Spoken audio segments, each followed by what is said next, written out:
for that. My name is Claire McCarthy and I am the Superintendent for Redbridge Borough. I know that there are some people at the back that may need to find seats. I'm hoping that Brian can help us guide some people in as they sit down. So first of all, we'll do some housekeeping.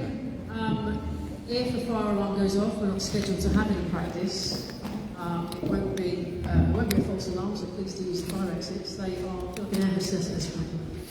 they're here and here. Please exit to your nearest fire door, and we will all meet outside. The toilets, if anybody hasn't noticed already, we've got the ladies' toilets and disabled toilets here. If anybody does have any access issues, disability issues, please do shout one of our officers. There are plenty of my team in the room that can help you. Gents' toilets is just off to the right. For those of you who haven't grabbed food yet, please do grab food. Another thanks really to one of our local food retailers in Wanstead who have kindly helped provide the food to us this evening. Also here today we have a member of the Management Board, Assistant Commissioner Rachel Williams, who will be up speaking with me in a second. And before we start, I just want to put out a quick reminder just about etiquette and participation rules, if that's okay. We're coming together here to shape the future of policing in our neighbourhoods. It's really important to remember that we're all here with a shared purpose to serve our community and ensure that everybody has an opportunity to contribute meaningfully. To help us maintain a respectful and productive environment, please keep in mind the following. Please respect all voices in the room. Everyone's perspective matters. Please do allow others to speak without interruption and listen actively. Please be conscious of time, so please be mindful of time so that all of our participants here have their own space to speak. And I'd also like to just remind everyone to have a bit of a collaborative spirit. So we're here to work together. Let's foster a space of openness, trust and shared responsibility. I want to thank everybody here for your commitment to helping all of us make our neighbourhoods safer and more inclusive for everybody. And a special shout out to all of you local residents who have come out. It's freezing out there tonight. I'm so grateful that we've got such a big turnout here today.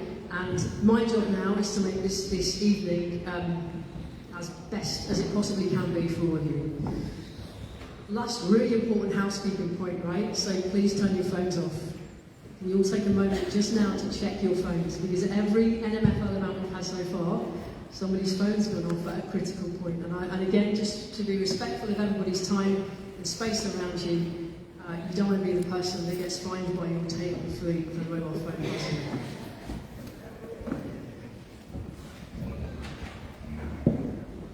Lastly, we are here as your police, as part of the community. We don't do things to the community, we do things with the community. The old Pelian principles were about us, the police being the public and the public being the police. This is really about us working together to make things safer and better for everybody. The purpose of this evening is to listen, to learn and work together. And I really want to start us off with that collaborative spirit. I know we've got great energy in the room. I've already met loads of you who have come out tonight. And some familiar faces here, which is really lovely to see. We're now going to play a short video about the launch of the new Metro London 2.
I'd now like to welcome Assistant Commissioner Rachel Williams.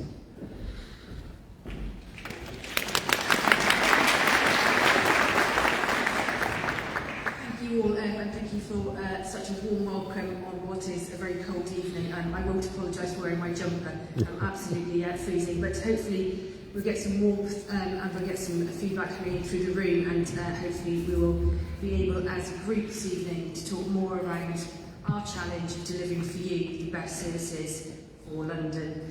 So we started and ended the presentation with three areas really: more trust, high trust, thank you, more trust, high standards. We are in a position here in the Metropolitan Police Service of having a really fortunate relationship with our communities. We asked many of our communities to contribute to our new Met for London One plan a number of years ago, and in fact many of you in the room probably helped us do that. We have an ambition to make sure that what our policing services do is aligned to what you want them to do, and that we deliver better improvements for all of our communities in London. So when we talked around the first element of our plan, more trust, less crime, high standards, we made sure that we had a real anchor point around community crime fighting. We also made sure that our plans were around cultural change. Now, we knew back when we launched New Met for London 1 that there was work to do in relation to building trust with communities. We understood that the culture within the Metropolitan Police Service was a challenge, and it was something that people were talking to us regularly about, wanting to see change, and we know that there is still work to do. I will happily take questions later on, but we saw recently with the Panorama programme actually that there is still more that we have got to do in relation to rooting out those individuals within our service who don't or shouldn't have the powers that they've got or be able to wear our uniform. And we are committed to that work, and we'll talk more about that later on. But in essence, we want to make sure that we are tackling those situations, those issues, and doing it in a way that is both effective, transparent, and in line with your expectations of your local police service. We also looked really heavily at that time, and still are, around fixing our foundations, making sure that our officers and staff have got the right equipment, do the right jobs when they're out there tactically and operationally, and making sure that we put in the hands of our officers and staff the right information to allow them to tackle the crime problems which you have asked us to focus on, and we want to so readily do. Move to the next slide, please. So what have we actually done since the new Met for London? Well, as I've mentioned, this is something that is ongoing. We're talking now about New Met for London 2. We want to talk about some of the challenges we've taken on head on and some of the progress that we've made. So in relation to that, we have worked really hard to make sure that we are an organisation that is attracting both female candidates and candidates from ethnic minority groups. And we have actually achieved for the Met the highest number of both officers from female and ethnic minority groups that we've had previously. We've also launched the London Race Action Plan, and for some of you in the room, I would like to say, if you've contributed to that plan, thank you very much indeed for the work that you've done on that to help us get that moving. We also saw the Dr. Shree Daniels report on the 6th of November being published by the Metropolitan Police Service, and that is talking about the challenges we have ongoing with dealing with race and matters of becoming a truly anti-racist organisation, a commitment that I am very passionate about and something that we are truly aiming to deliver. And again, really happy to take questions on that later on as we move forward. We also know that of concern, we talk about cultural concern, the concern has been about those within our ranks who aren't fit to hold the powers they've got or to wear our uniform. And what I can tell you is in the last few years we have exited the most number of officers of any organisation across the UK. So we have seen 1,500 officers and staff exited from the organisation. But importantly, more importantly perhaps, we have doubled the number of vetting refusals. So that does mean two things. We're stopping people enter our organisation who don't have the right values and standards, and we're exiting those who shouldn't be with us. And in doing so, fully supporting the really, really good officers and staff that we've got who want to make a difference and want to make that change for us and for you as their communities as well. So making sure we're balancing that with removing those and supporting those that we want to remain and want to flourish in our organisation. We've also looked at technology and capabilities.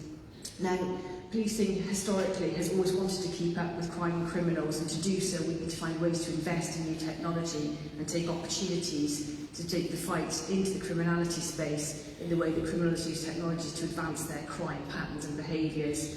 Now, one of the areas that we've really focused on is around how we can use technology to be more accurate and to pinpoint some of the work that we've done around live facial recognition. And we've seen over now 1,000 more arrests because we've brought that technology in, and we've also looked at making sure that technology is used in a fair and appropriate way.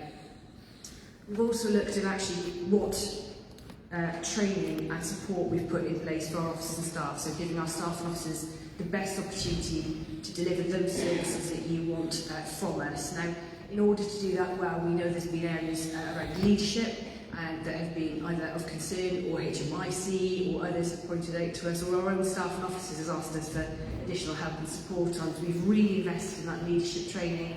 And furthermore, we've hugely invested in sort of the training around public protection, those areas around vulnerability and violence against women and girls likewise. And the impact this has had has been significant.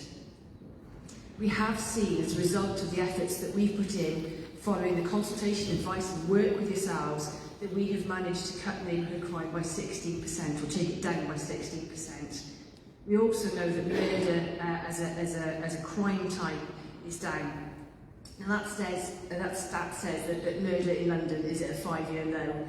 We know it's below New York, Paris, Madrid and many other capital cities, but actually since then it's lower than that again. So it's more than a decade of a low now from where it was, and there's still continuing work going on in relation to homicide and suppression of that.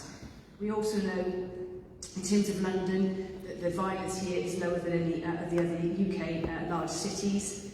We've also doubled the number of charges we've seen in rape cases, and of course, importantly, we've seen twice as many VOG crimes solved. So that's violence against women and girls, but also women and children. And of course, really importantly, in doing so, and we've already had this mentioned by Claire, we want to do that with and through the consent of our communities. So building that area of trust and that continued dialogue with our communities is absolutely critical and essential.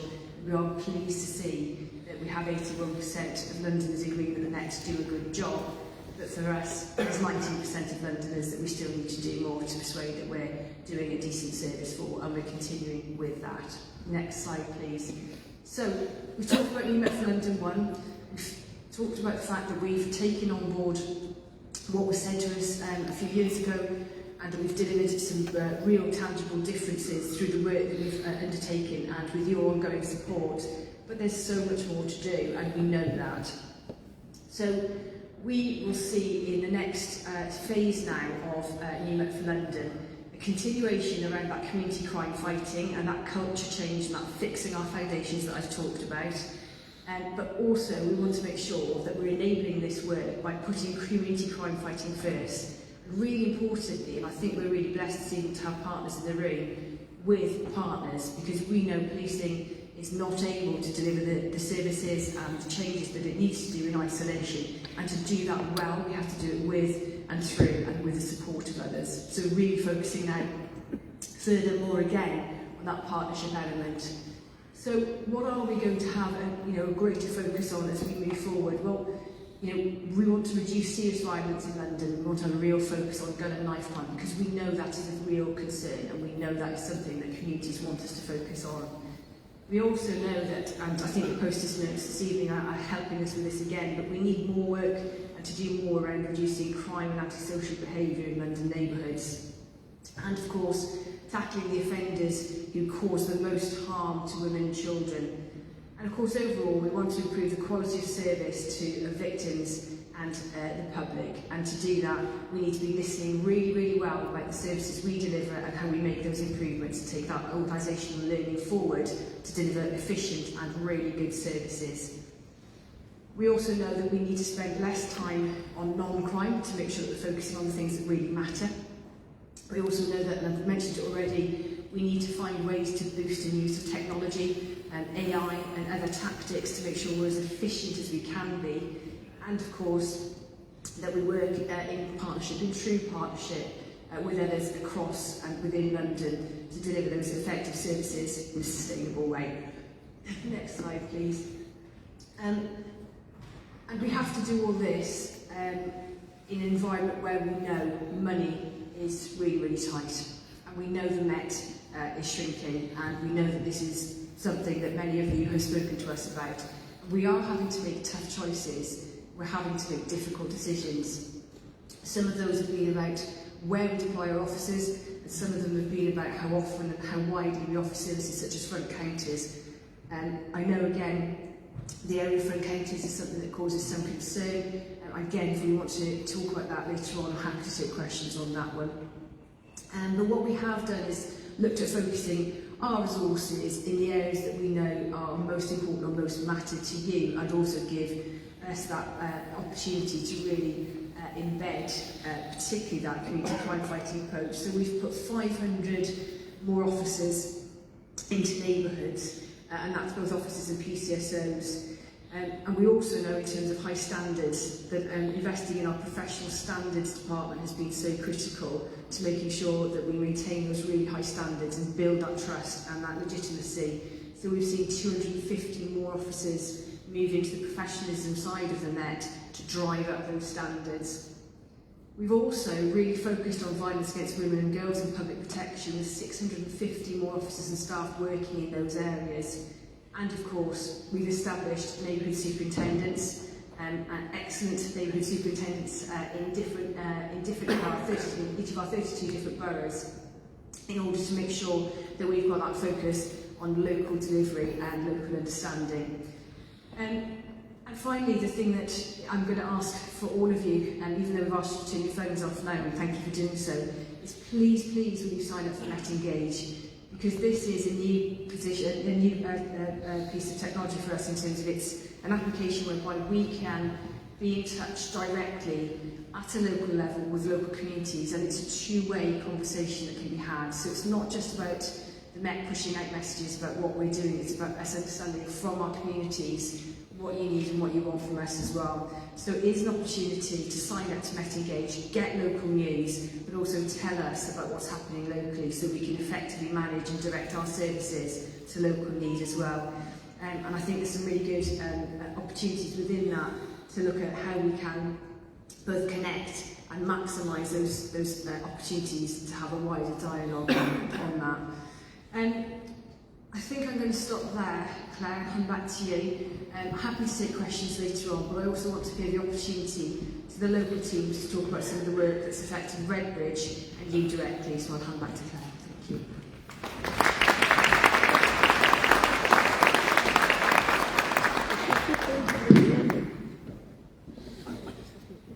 Okay, I'm going to talk to you next just about some of our local priorities, but first introduce myself.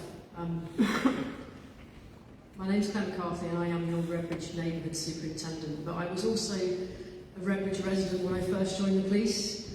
So, age 23, I lived in Newbury Park, and it genuinely is a real honour to be here as your superintendent as I near the more twilight years of my career.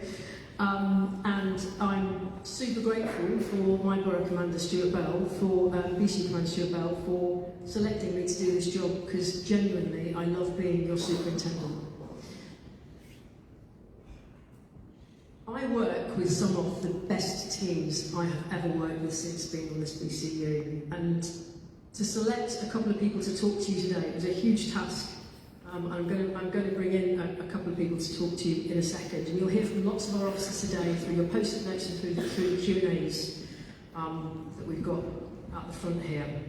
But first of all, I'm just going to talk about some of the crime things and some of the highlights for Redbridge as they stand. In terms of knife crime, we have 19 fewer violence with injury offences. You'll see the statistics on your screen. But behind that data is some incredible and courageous work. We know that last year the Redbridge saw the horrific murder of Daniel Andrew. Many of you will have seen our brave officers on recent news and also on the Pride of Britain Awards. You will have seen them tackle and arrest a sword-wielding offender in Hainault. Some of those officers were seriously injured whilst trying to protect the public, and Daniel, who sadly lost his life in April last year, and that's something that will, I think, stay with all of us that worked that day. The work that the Met teams did together secured a life prison term for that offender, Monzo, with a minimum of 40 years, and that's testament to the amazing detective ability of the murder investigation teams and also our local allied teams as well. It won't bring Daniel back, but what's important to the community and to us is to see that that dangerous offender was put behind bars. Last month, our local officers were called to a fight in Woodford Green. Officers stopped the car after a vehicle pursuit, arrested 2 offenders and recovered 2 machetes. This caused us to have to close the A406 briefly to deal with those offenders safely, so apologies to anyone who was inconvenienced by that brief road closure. But again, those offenders were brought to justice. And then locally in Seven Kings, some of your ward officers helped track a suspect for a stabbing. They travelled on a bike across a pedal cycle across their ward, helped secure Valentine's Park, helped locate and arrest him for grievous bodily harm, having stabbed a 16-year-old victim, and arrested him also for robbery and possession of a defensive weapon. And then only last week we had a cross-border vehicle operation where an ANPR operation helped us to recover a machete from a car that was stopped in Ilford Lane. This stuff happens across Redbridge all the time, and it's really important that we make sure that we share these stories with you so that you understand exactly how good your police are at dealing with the things that matter to you. We go on to crime and ASB, antisocial behaviour. We've got a really good collaboration with our local authority here and our communities who help us fight crime together. We meet regularly to discuss crime fighting. There have been 247 fewer theft from motor vehicle offences. That's a huge 25% drop. Our burglary, which was set as a priority jointly, has seen 81 less residential burglaries this financial year. And I know that it will be on some of the things from the post-it notes we've looked at, that crime is something we'll talk about with you in a bit more detail later. Looking at tackling the offenders causing most harm to women and children, we've almost doubled the number of positive outcomes this financial year with 112 more detections. So that's 221 offences, which will see cautions, fines and criminal convictions at court. Additionally, 57 more victims have reported crimes this year. That's encouraging to see because it means that people trust us to report this crime. And also, it's important to call out, Redbridge, as a local authority and police partnership, with the local authority step in and this has to stop campaigns, and the existence of the PSPO in this town centre, which makes catcalling illegal. It's not been done anywhere else in the country, and that also really helps us set the culture for this borough, that we will stand up against violence against women and girls. You'll see at the back as well some orange posters with some of your local officers' faces on there, and they're the same posters that you'll see up in the town centre. We're improving the quality of service to victims and the public. So 76% of residents trust the Met and 72% believe we treat everyone fairly. I am acutely aware, and I have been challenged by Councillor Chowdhury as an example, that we need to tell our residents more about our crime-fighting achievements. We've had as well as Met Engage, which please sign up to today, because it will help us get those messages out to you about the stuff we're actually doing. We've also got a Redbridge community WhatsApp group that the police have been running, where we've been able to post some of the good news stories that we've done as well. But on those groups and on that Met Engage, I've noticed that we've been really good at putting the engagement things out to you. So we're showing the great work our PCSOs are doing, and they've been the people mostly putting those engagement messages out. Because our cops have been queuing at custody suites. We've got some of the most productive police officers on this borough who are often making more arrests than many neighbourhood officers do elsewhere. But as a result of that, we've not been as good at communicating with you about that crime-fighting stuff. That's something that we're looking to make sure that we improve, and I'm grateful for the challenges that I've had on that to encourage us to do so. I'm going to pass over now to a couple of more important people than me, members of my team. I work with some really brilliant and committed professional officers. My teams are in the room today. You have somebody on each of your tables that you can ask questions to as we go through. But the first person I'd like to introduce to the front is Sergeant Jamie Warner, and he's going to talk about some of the policing operations that you've seen or not seen at sometimes in Ilford Town Centre. Those of you who are members of our Redbridge WhatsApp group or have seen the Wets WhatsApp it's on the Met Police WhatsApp as well, the police, our main police WhatsApp community. Might have seen Jamie because there's a live video of him catching a pickpocket in the act in Ilford Town Centre. Now, if anybody does download and have a look at that while they're here today, just a health warning, because it's a very crowded room.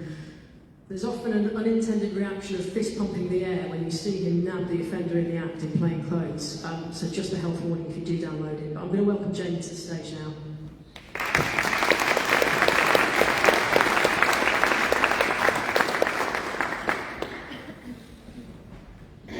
Good evening. My name is Jamie and I'm a sergeant on the Ilford Town Centre team.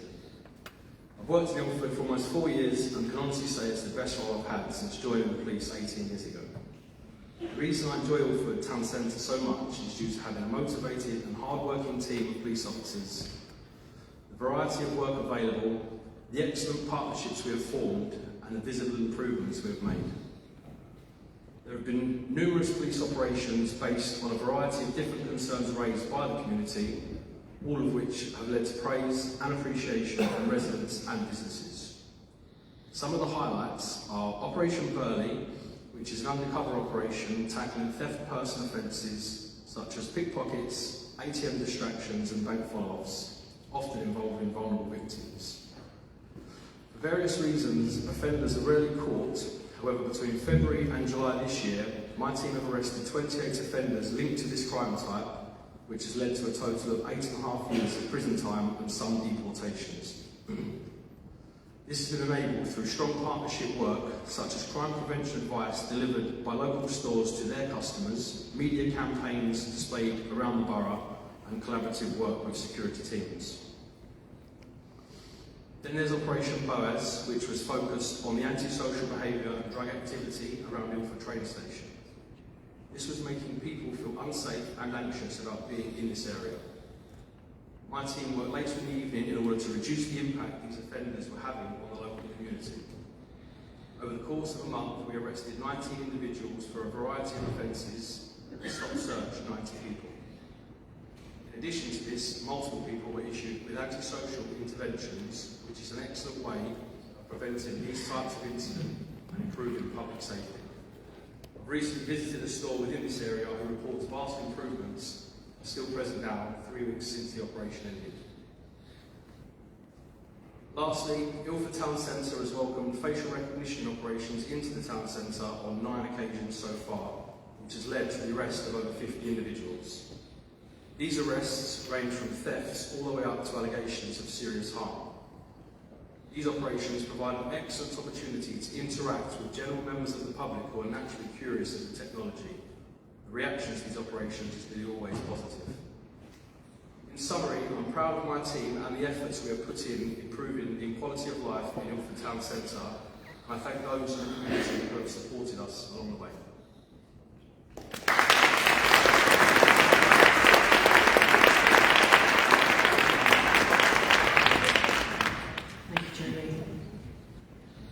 The next speaker is one of our PCSO stars, Preslav. I'm just looking for where he is. Preslav's helped us identify a number of offenders for robberies in the Loxford area and is a keystone in his local team who work from our Orchard Hub in the heart of that community. Again, it's a space the local authority have helped to provide for us, and we're very grateful for that. Preslav is a shining example of someone who cares about his community and has built strong relationships with local residents and schools, which helps us fight crime. I'm not going to say anymore, I'm going to let Preslav do the talking.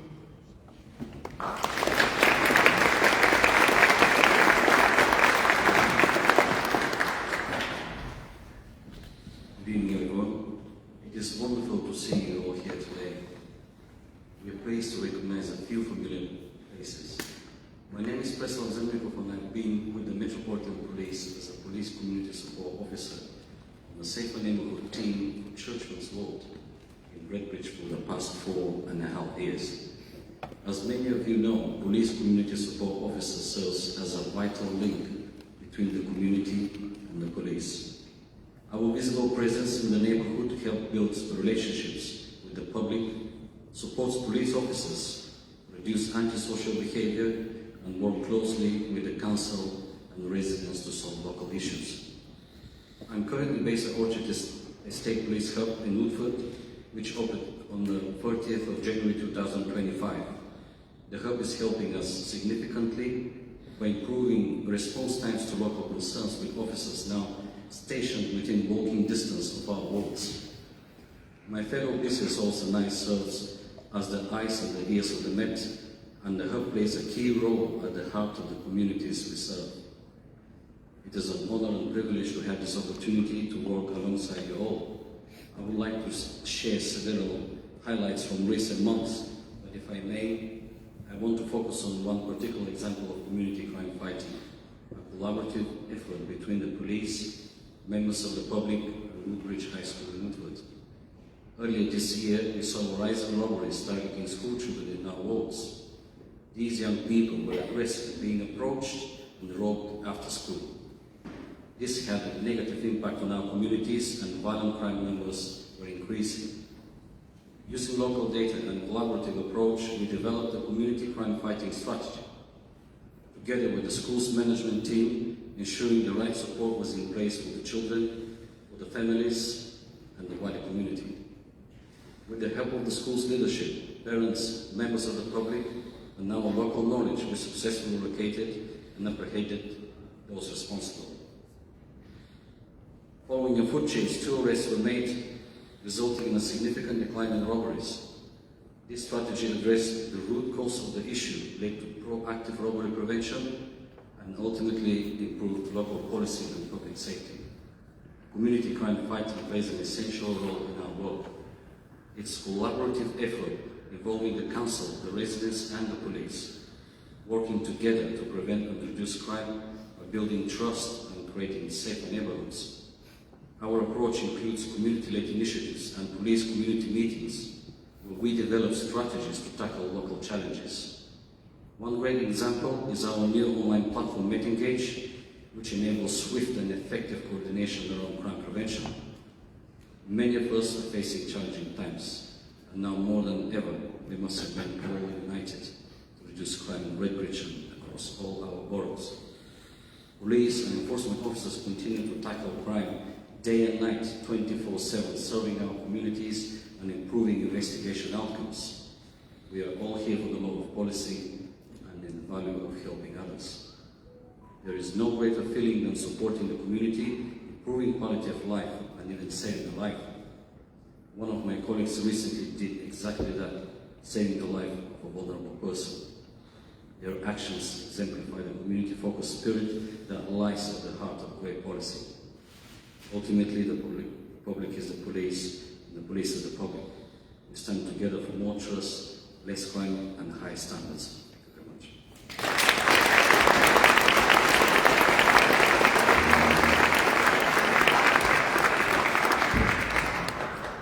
Presa. I'm going to finish with just talking about one of my heroes, and I have many. There are many officers that can share stories about brilliant work today, but I want to call someone else who's very special to our community and is particularly special to our young people. Harinder's worked tirelessly to develop better community work with young people. He's brought football initiatives to the Orchard Estate, helped me pull together a youth engagement day, along with Yusuf, our youth parliament lead. I just want to see if Yusuf is in the room. Raise your hand, Yusuf, if you're here. I'm sure he managed to make it at the end. That's really sad. Harinder's officially off duty at the moment, but he wanted to come along today as he's helped bring a number of young voices into the room for us. Now, a couple of weeks ago, the reason Harinder is off duty is because he saw a male trying to steal a motorbike in Gants Hill whilst he was off duty. Whilst attempting to arrest this male, Harinder was stabbed by a knife the male was carrying. The suspect escaped whilst Harinder phoned 999, and we immediately set about investigating and identifying that suspect, who is now off our streets and remanded.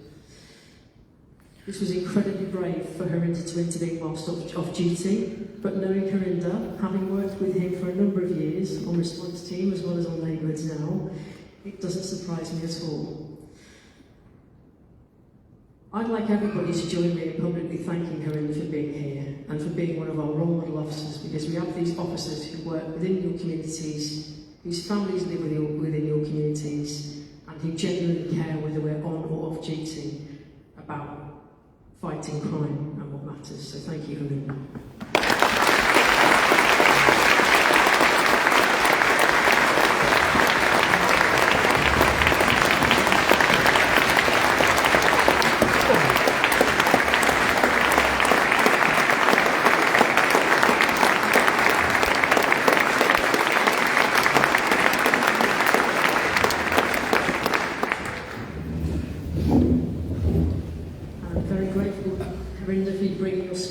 So Dad and Brother are in the room, and hopefully are incredibly proud, as proud of you as we are. Okay, we're going to move next on to our post-it note exercise. So as you all came into the room today, you were asked by the officers on your tables about policing priorities and what we can do to work together. And hopefully everybody's had an opportunity. This is a chance for us to make sure that everyone in the room gets heard. To write down something on a post-it note and to place it at the front here. My incredible team at the back have collated them at fast speed and have worked through a number of the key themes on these post-it notes so that we can talk about them now. Now, please don't be dismayed. There are lots of post-it notes here, and I'm incredibly grateful in the room as possible. Please don't be dismayed if we don't get down to individual detail. We'll be taking questions from the floor. We will be, yes. Thank you. After this post-it note exercise, we'll then go into a question and answer session.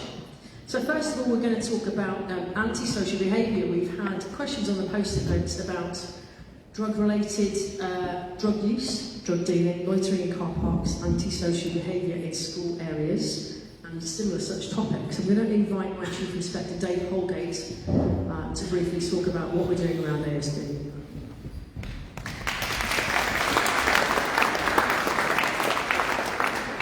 Evening everyone, I'm Dave Holgate, I'm currently your Chief Inspector for the neighbourhood teams here in Redbridge. So obviously ASB has come up as quite a hot topic. It's obviously very impacted to the community, we're very aware of that.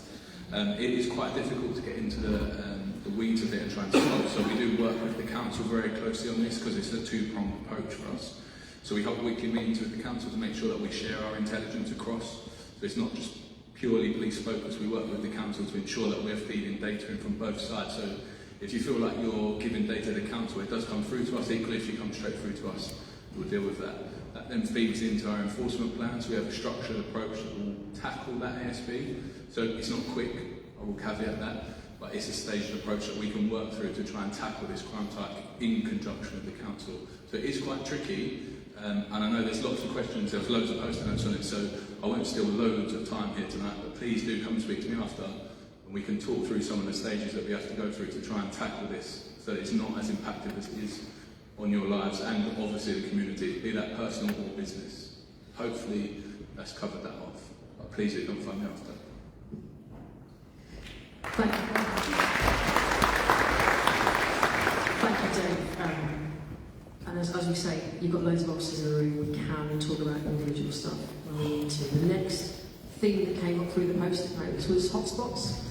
So some of the topics that came up was Ilford Station, safety around the Ilford Station area, lights in South Park, Loxford Ward and Ilford Lane, and violence against women and girls. So violence against women and girls was a big theme that came up through this, about how safe people felt when they were walking through Redbridge. I'm going to bring in Resh. Where's Resh? Resh is one of my subject matter experts on violence against women and girls and has helped us coordinate a ton of work around this, so you're the best voice. Good evening everyone, my name is Resh Moshe, and like Mum said, I'm one of the leads for violence against women and girls over the last 4 years in Redbridge. So tackling violence against women and girls is a priority. We want to make sure that we bring perpetrators to justice, support our survivors and build trust so victims come forward to report such offences. In order to achieve this, we work really closely with our key partners, with the local authority, We want to reach out to all the community as best as we can. So we deliver workshops, inputs, and we raise awareness in faith venues. We go to schools to deliver inputs, and we do a lot of plainclothes patrols, which is called Op Vigilant, where our plainclothes officers will go to parks and will go near train stations, as well as Ilford Town Centre and other places, so they can see any such behaviour that's very wrong towards women and girls. We also have our Safe to Talk service, again working really closely with the local authority.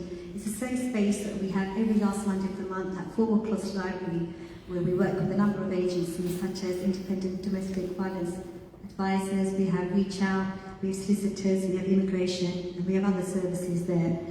So we've supported 68 women so far, and we have our This Has to Stop campaign as well, where we worked really closely with the local authority. So Redbridge was the only borough that, in fact, it was the only place that had the public space protection order across where we could issue a fixed penalty notice for street harassment, catcalling, and we were the first one to issue that.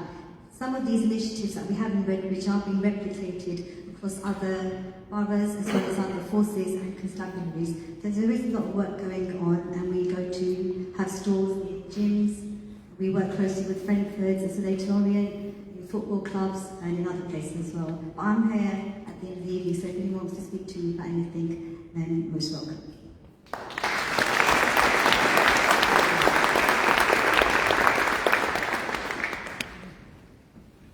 We could talk all night about violence against women and girls, the amount of stuff that's done. There's walk and talks that restaurants are brilliant. Police visibility and resource was another thing that came up for us. So people were asking questions about wanting more resources, wanting more visibility on the streets, reassurance on dealing with reported crime, and also this is a really good opportunity to remind everybody about Met Engage. Please sign up to Met Engage. It will tell you what we're doing locally in your area. You'll see where your police are. You'll see where your police have been, because we're encouraging our officers now to kind of photograph where they are in their patrols and put out more stories about the stuff that we've done, so you get to see it, even when you might be tucked up safely watching EastEnders. I'm going to ask Nick to come and talk about what we're doing around kind of resource and visibility on the streets, and he's also one of my Met Engage experts as well. So over to Nick.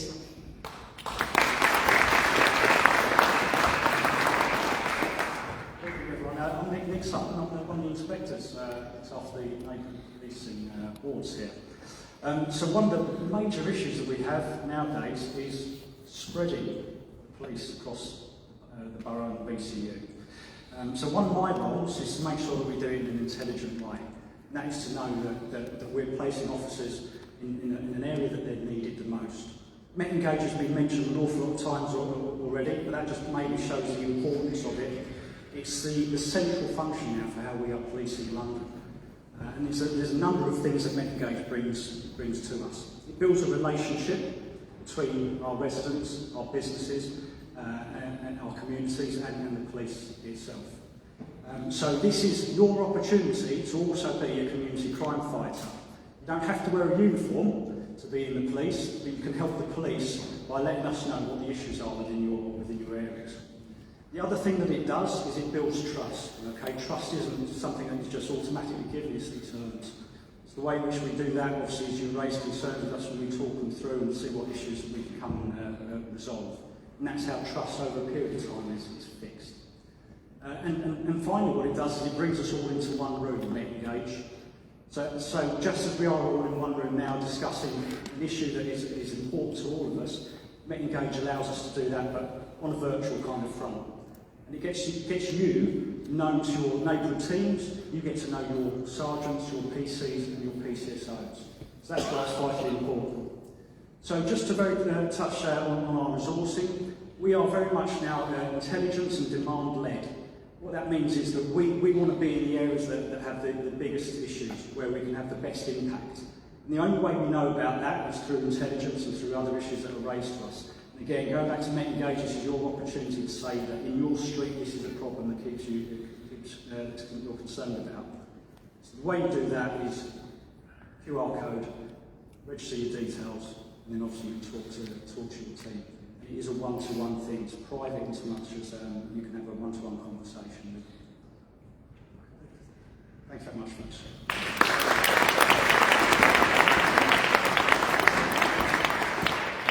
Thanks, Nick. I will mention that through my career I've done many different police roles, and I've worked in neighbourhood policing at every single rank up to superintendent.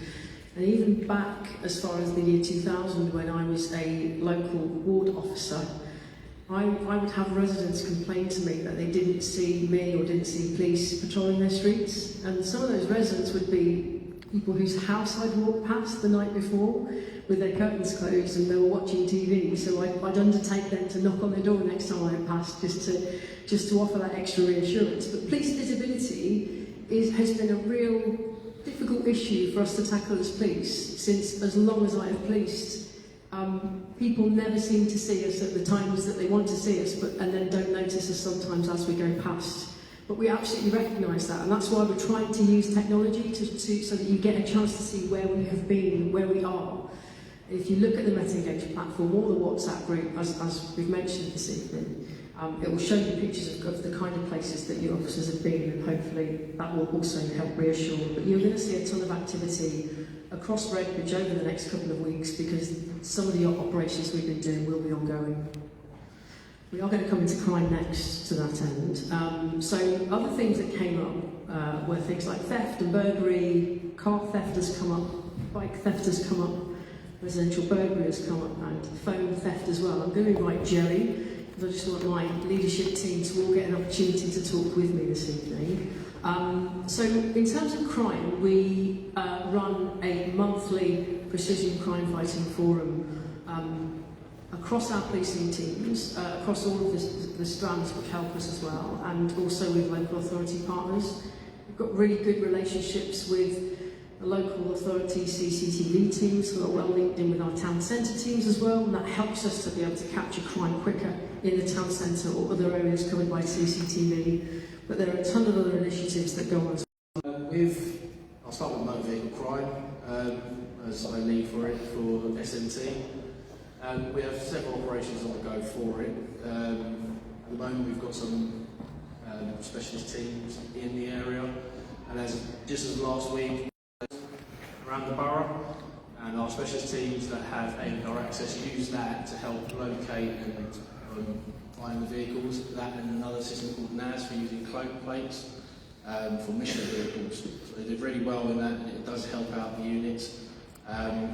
Prevention-wise as well, our SMT teams do a lot of prevention advice, helpful with Met Engage as well, because if everyone signs up to that, we can push out a message really easily. Obviously the concerns if an area is getting sort of like it's being stolen, we can actually push out there and say this area is to be highlighted. Another one where last week as well, a car stopped and had £100,000 in the boot. So again, using ANPR and NAS, these things come up and we can use them. With burglary, say again we have operations in place. There's Bolivia we do have for burglary. The SMT's teams also do a lot of preventive advice around that. If you do cocoon into there's a burglary, we will obviously push out to go to the neighbours, help with prevention advice, also tell people that that's what's happened. And one of the good news stories is that a couple of weeks ago, Mark mentioned it earlier about a joint operation. So we had specialist units traffic and that on an operation. I had some SMT officers on the same operation. They picked up a car that's actually coming from Harlow and was chased into Ilford. Our local SMT officers that stayed on for late into the nights have gone to assist, and they've managed to catch all 4 people that have crashed the car, fled off into the bushes. The local SMT officers that are on have managed to obviously help in arresting them. And in the car was, let's just say, pretty much a theft and burglary toolkit in their car. They had numerous number plates, signal jammers, stuff used for burglaries and everything like that. So it was a really good arrest, and all 4 were detained, and that is still ongoing, the investigation is still ongoing, but there's some really good work going on out there, and I'm going to leave it there, so please come speak to me afterwards. Happy to discuss further about theft. I won't talk about phone theft because I know Jamie has already picked up, and he's the expert on that side of things, so he'll be able to tell you more about that. But please come speak to me afterwards. I'm happy to talk in further detail about anything to do with theft, cars and burglary.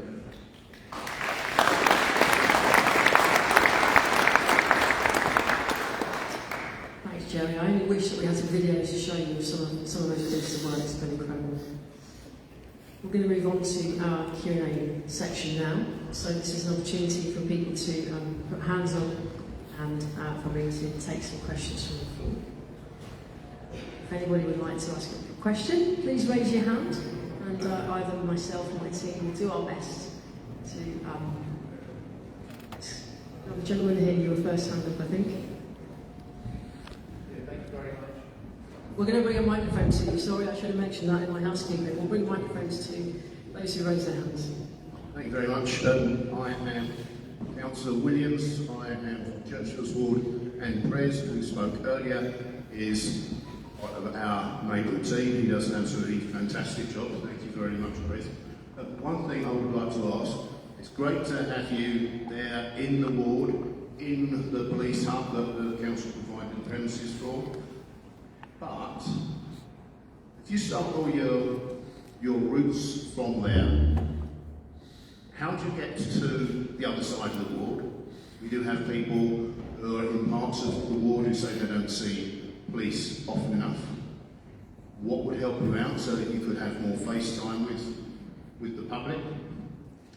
And the other question that comes up a great deal is about the changes in the pattern of crime since the closure of the bridge. You've mentioned what you did with the school at Woodbridge. What measures are you able to take to make sure that young people in our ward and elsewhere in the borough will be safe from youth-on-youth crime? Thank you.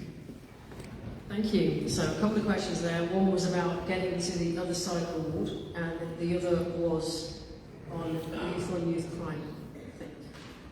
So first of all, in terms of the officers getting to the other side of their wards, we do so on foot or public transport mainly, because our neighbourhood officers need to be seen out and about on patrol. So their patrol routes will be obviously from that base to other places as well, and the wards overlap. So you'll have officers coming from different places, going into different parts of their wards. If there are parts of your wards, and don't get me wrong, sometimes the parts of the wards that the base is on might say they don't see those officers just because of the certain times that they might or might not be out and about.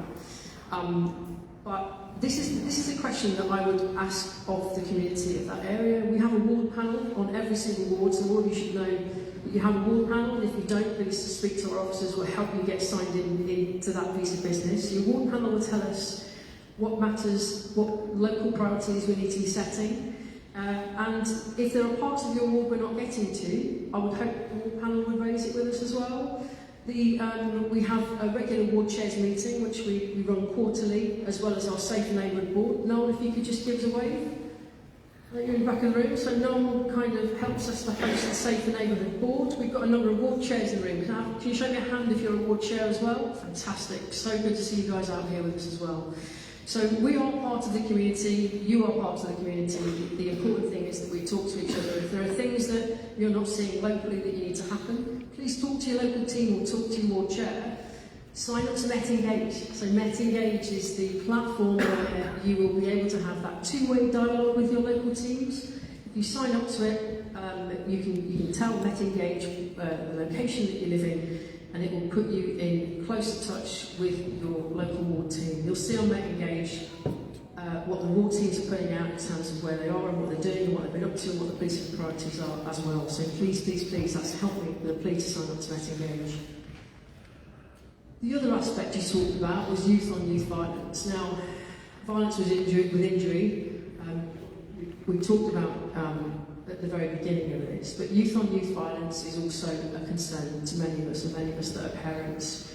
I run a quarterly Safer Schools Partnership Board, so the head teachers themselves will talk to me about things that are worrying young people in our communities. I've got Brian Stevens in the room. Brian, can you give me a wave wherever you are? Hi, Brian. Brian's our lead for youth and also schools. So he helps me to coordinate. And then we've got our ward officers as well, the likes of Herinda, who has done some brilliant work with our young people and helps us to engage with them and keep that dialogue open. Families, young people, anybody can sign up to Met Engage. You can talk to us about the places that you feel unsafe. But if we were to talk about the job you mentioned earlier, youth on youth violence, a lot of young people are robbed. We often see a crime spike at the beginning of term when we see our year 7s go up to high school in old-fashioned terms, and sometimes they can get robbed on their way to school. We often see a spike in crimes happen at that time, and that happened here, that happened in Woodford. That was the time that Prez was talking about just now. But because of the local knowledge, because of the team's local knowledge, they know the faces. That's the strengths of your neighbourhood teams. They know who the faces are, they know who's up to no good, and if they're good and if they're trusted and if they're embedded in their wards, people will come and talk to them. We are seeing more people reporting crime in Redbridge than we did before. That tells me that people trust us to come and talk to us. We really want, in terms of youth on youth violence, I want our young people, if they are a victim of crime, I want them to pick up the phone and call 999 straight away. One of the difficulties I have in terms of that crime is that when they're robbed, they will often go back and they'll tell mum first, and then we've kind of lost time. So one of my pleas today will be, if you do talk to young people, if you're talking about youth violence, encourage them to pick up the phone to us as well. The faster we can get told about a crime, the quicker that we can then deal with it. And we have something called the golden hour, which we adhere to. And if we know that if we get to a crime quickly enough, there's a much higher chance of detecting it because of the forensics and the CCTV leads, etc. So please pick up the phone. Thank you for asking about youth on youth violence, because it's really important. Can I have some more hands, please? The other chap at the back, I think you were just after. I'm very concerned about vehicle crime within the borough. The people, the driving cars are getting more and more bad-tempered. It's typically, if there's 10 cars waiting at a red light, as soon as the amber light comes on, the cars at 7th and 9th are hooting like mad. It's getting more and more dangerous. More than bad manners, it's now got to the stage, I was talking to some ambulance workers recently, they have to stop their ambulance in the middle of the road on an emergency call. And they're being threatened by cars coming up behind them. On occasions, the car drivers are hitting the ambulance staff, trying to run them over, just to encourage them to move out of the way. It's absolutely disgraceful. What I'd like to pay attention to is, there's one employer in this borough who is not supporting their employees when they're being menaced by these lunatics in the cars, and that is this council. The refuse workers are driving those huge vehicles around the road, and they get threatened by cars. Car drivers trying to run them over. People have been hit by cars, they've had their feet run over. And the management, this is Redbridge Council's refuse collection department, they don't support them. They say it's up to you to sue the car driver individually. One man has been badly injured. He says, because they've got closed circuit TV on these vehicles, he said to the management, can I have the closed circuit TV? And he's been refused. So it appears that they're condoning or supporting this lunatic behaviour. Now, could one police officer who's a specialist in vehicle crime apprise himself about this situation, contact the management of this wholly owned subsidiary of Redbridge Council, ask them if it's true, and also contact the trade unions that represent the workers and try and improve this situation. It's wholly unsatisfactory. There's hooliganism, dangerous with cars, and nothing's being done. It seems that the council is doing nothing about it. What's your question?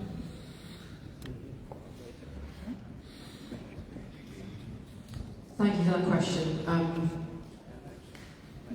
I don't want to answer in a public forum about individual details, but certainly road rage is something that can cause a problem in communities. I am conscious that the more vehicles we have on the roads, the more likely we are to have things like accidents and road rage incidents, etc. But the gentleman talked about potentially assaults on staff. If anything was reported to us that would involve, I'm going to bring Dave in as well, anything was reported to us that would be an assault on any member of staff or any member of the public, please then deal with that and investigate it. But Dave's going to come in. Yeah, this is working. So I think I'm aware of the case you're talking about. We're linked in with the council, we're dealing with it. I won't talk about it now, but we are dealing with that matter. So anything that's come from apart from that case should come and speak to me after I can add it into that work file, we can put it together. But we are working with the council, as has been mentioned numerous times tonight and stuff, but it does take time for this stuff to filter through the chain, and we need the complete file to put together before you will see that action taking place against the offence. Thanks, Dave. Can we have another question, please?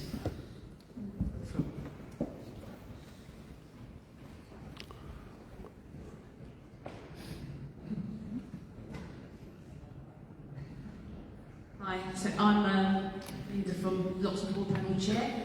My question is about SMT and how the SMT shift pattern is not fit for purpose, and it's not the same as other SMTs. So SMT has got SMT in Loxford and Clementswood.